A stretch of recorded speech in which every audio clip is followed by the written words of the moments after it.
Welcome to Clifton Health on Air. I'm your host, Danielle. And I'm your co-host, Lauren. And with us today is our co-host, Crystal. Welcome. And welcome to National Public Health Week here on Clifton Health on Air.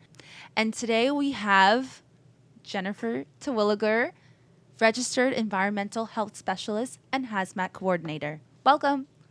Thanks for having me, ladies. Thank you so much. Thank you. For those just listening, because it's National Public Health Week, we are Clifton Health on Air, a local health department podcast located 12 miles west of New York City. Today is the second day of National Public Health Week, and today's topic is Climate Action Starts Here, Championing Resilience for Health.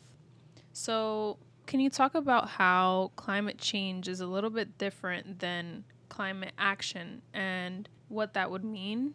Well, climate change is what's actually happening in the environment. So, like the hotter temperatures, longer, seasons, changing of the pests that we deal with.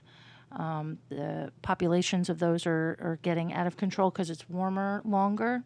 Climate action is more of what you can do on a personal level. You can teach your kids ways to adapt to the different climate changes that we're dealing with, whether it's the hotter temperatures or rain or snow. You can plant your own garden, for food security too. For sure. Because, we're trying to hopefully get some more community gardens in the city through our community health improvement plan. That's one of the actions that we're working on. It's in its infancy, so more to come on that. But if you plant a garden at your house, you can teach the kids to grow your own stuff and to be dependent on yourself. We don't have to just buy everything from the store. We need swift action to lessen the health impacts of climate change. Who can make a difference in our climate today? Well, everyone listening can. Awesome. Yes. There's many things that you can do at home to help save our environment. So you can save energy at your house. You can switch to LED light bulbs and use energy efficient appliances. Okay. So that's just one of the ways. You can make sure when you're doing laundry, if you wash in cold water, you're saving resources. And instead of using your dryer, I know, I love my dryer too, but you can hang things up and use, just natural air to dry your clothes.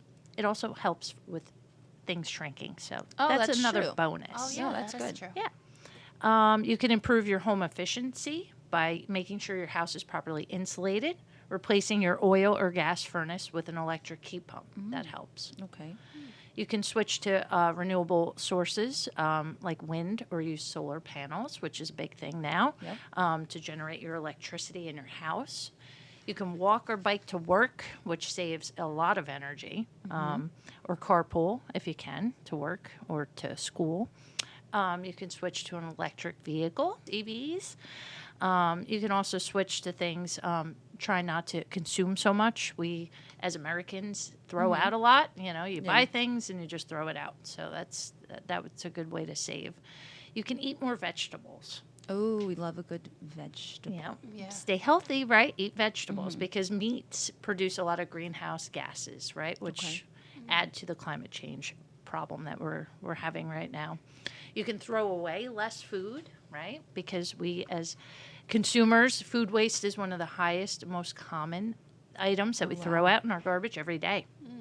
So if you buy less and you actually eat it instead of throwing it out, that's a good impact. And you can try composting. There's composting bins that you can buy, and you can, do that right in your house. And they're making them Very super easy. cute and easy now. Yeah, very easy. Yeah. So another thing I do, I'm also part of the Environmental Commission, and we just did a invasive species removal. So if you can plant native species at your house instead of things that are not native. So invasive species take over, and then the bugs don't eat. They like to eat the native plants, right? So then they take it away, and then the birds have nothing to eat. So it affects the animals. Oh, wow. Yeah. Wow. Just before we go any further, the Environmental Commission, Yes. are those broadcasted or are those publicized anywhere? The Environmental Commission meetings are every month on the second Wednesday of the month. So you can come in and attend those meetings. And another thing you can do is help clean your environment, right? Awesome. Yes. guess what? Clifton's hosting an annual cleanup. We do have a rain date, so please check the website because this is the rainy season, Yes. as we'll talk about a little bit more with climate change, right? Having more effects on our weather, all right? In a couple weeks. Clifton annual Yes. cleanup. Yes, Nice. at Dundee Island. But we would love to see you, so come on out and help clean up Clifton. So I know we were talking about a lot of rain. Do you want to know some of the effects climate change is having right here in Clifton? Yes, tell us yes, about I'm it. excited to hear. Yeah. We're experiencing a lot hotter temperatures, right, in Clifton. We're affected by what's called urban heat island effect. This occurs naturally in the environment with so many buildings and roads that we have and other infrastructure taking away like the landscape. So the sun, the heat cannot be absorbed from the sun since everything is dark colored. So things like the city can do is like using lighter colored roofs, reducing paving surfaces because the more paved, the more dark colors. There's nowhere for the sun to go, and it just creates very hot temperatures, and increasing the tree cover. So if you visit our website again, under the Health Department, Environmental, I have a lot of climate change information that you can check out. EPA websites, NJDEP, New Jersey Department of Environmental Protection, and the UN, United Nations, has a lot of good information on climate change. So please check that out. For the heat island, urban heat island effect, there's a map too that's going to be posted, and you can look specifically just at Clifton, and there's a lot. It's very high. It's the hottest colors they show. Oh, wow. Oh, wow. Yeah. So that's that. We're having more severe storms. Does everybody remember Hurricane Ida in Yes, we do. 2021, right? Clifton here, we saw 6 inches of rain that fell in 4 hours. Wow. And then there was a total of 9 to 10 inches of rain that fell in a 12-hour period. So that's why most Wow. of Clifton was underwater. yeah. You saw areas that don't normally flooding, which causes, people to get displaced from their homes. We saw a lot of that. People, we had to open up a shelter. So there's a lot of effects that climate change has right here in Clifton. It's very interesting because climate change is something that can be directly affected to your health. Can you tell us anything about some of the health risks that comes with climate change? Yes, we're seeing a lot of disease increase, especially Lyme's disease, because there's warmer winters or lengthening, and the season that ticks are out there and biting people, right, is much higher. We're seeing increased mosquito-borne illnesses because of the higher temperatures, right? It's actually expanding the areas. Mosquitoes were only found in certain areas, and even in colder areas that are now warmer, they're seeing higher increases of mosquito-borne diseases. Yeah. Wow. Air pollution, there's a huge increase in air pollution, which leads to respiratory diseases, strokes, and even heart attacks in a lot of Americans. Wow. And anybody that suffers from asthma knows that it's, it worsens their symptoms of asthma, so people can be affected. Unfortunately, as I'm an allergy sufferer, right? The season is much longer now because Oh, yes. pollen it season is expanded. Did it start earlier as well? I believe so. I believe it did. I think it started think it much did. earlier I this think year. it started earlier. Yeah, not fun, but water pollution we're seeing, right? Anytime there's flooding, we're getting increased contaminated water and debris floating, and that increases our risk of gastrointestinal illnesses and even injuries. Extreme heat, right? For those that work outside, like the first responders, construction workers, are being highly affected by this. It's causing severe, prolonged heat waves, increase the heat-related deaths and illnesses in a lot of people. Which affects, especially people with underlying health effects. yeah. They can be exacerbated. I have another fact that we just did.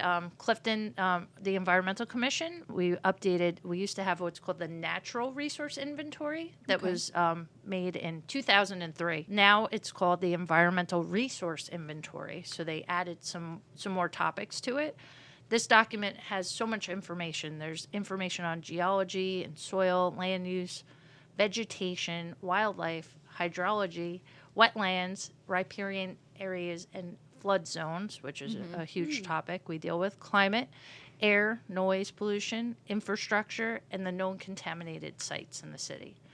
So once it's available, we will post it on the website. Right now, we do have the old one, the Natural Resource Inventory, is posted on the website. It's under the Environmental Commission tab on the website. So if anybody wants to check it out, feel free. Check the link in the description. We'll Yes. have it there. So, how would someone be able to start small? Some small tips on how someone can be an ambassador for climate change, or is there any volunteering opportunities? Yes. So- Clifton has a lot of groups. There's so many ways to volunteer and help clean up. Like the cleanups is a good start. City Green, I believe if you look on their website, you can always contact them. That's a nonprofit in Clifton that grows real food, which we're seeing, we don't eat enough real food. Yep. City Green has a veggie mobile that can be found in certain parts of Clifton. If you visit their website, they post where they'll be and what times. Any last thoughts? Obviously, it's happening. We see it every day in our everyday lives, and humans just are kind of adapting to it. But there are ways, those small ways, like we talked about in the beginning. Using your car less, eating the vegetables, right?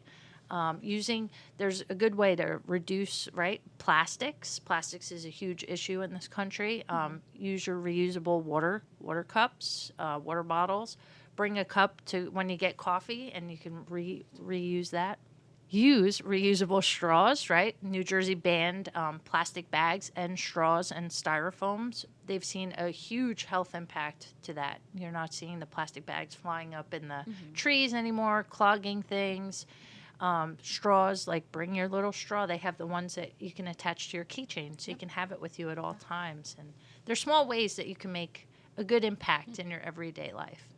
Awesome. Thank you so much, Jen, for coming onto this podcast. And we hope you have a wonderful National Public Health Week. You Thank too. you for everything that you do. Thank you. Thank you. Thank you.